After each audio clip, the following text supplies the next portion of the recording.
The very famous Nkuhuma Pride consists of 8 lionesses, 4 of them recently matured, and 9 little cubs, all of them under 6 months old.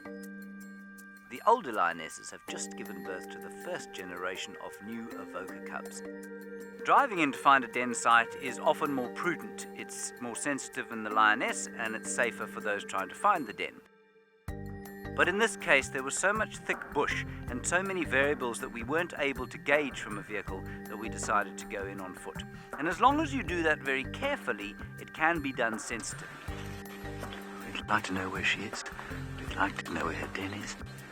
But we certainly don't want to give her a fright. Now, there are no firm rules on how to approach a lion's den, how to find one, how to view the cubs, how old the cubs should be when you view them. There are all sorts of different variables around the sensitivities of viewing a den.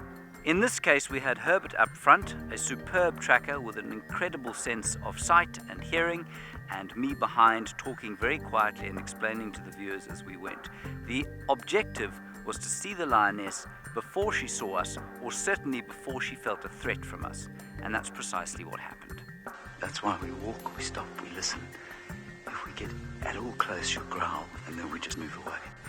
What we don't want to do is just go bungling along here. Just going to wait her disasters to wait. By walking very carefully, by listening very carefully to a growl or a warning, we were doing it in such a manner that the lioness would be able to cope with the situation. And so we walked more slowly and we listened more carefully. Eventually Herbert froze like that, and I knew he could see the lioness.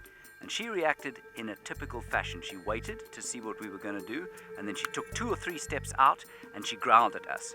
We immediately froze, looked, assessed whether she was going to continue coming forward, and when we decided she wasn't, we walked backwards very slowly. Okay, that is a classic response. She's a very experienced lioness. She knows people on foot, and as soon as we started to increase distance, she realized that we weren't a threat to her. Because we were so cautious about it, she heard us coming. There's no doubt that she heard my voice as we came along. And by being so cautious, what we did was we didn't provoke an attack. We provoked her to the extent that she warned us that she was there. She didn't charge. She just kind of gave us a blood-curdling growl, and I mean there's no sound in the world like that. There you can see her again. The only 2 firm rules are we don't view the cubs without the mother until they're moving with the pride, and we also never view them at night with a spotlight. The most appropriate thing to do at that stage was to bring a vehicle in and assess whether or not Purple Eye indeed had cubs, and so she did. Look at that. Now that we've seen exactly how it looks from the road where I am, you can see how well hidden they are. Yay, well done, James and Herbie.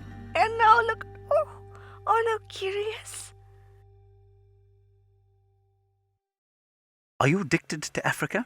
Well, click subscribe and you can stay hooked on all the wild moments. If you still can't get enough, click on the little bell and you'll be notified for your daily dose of live safari.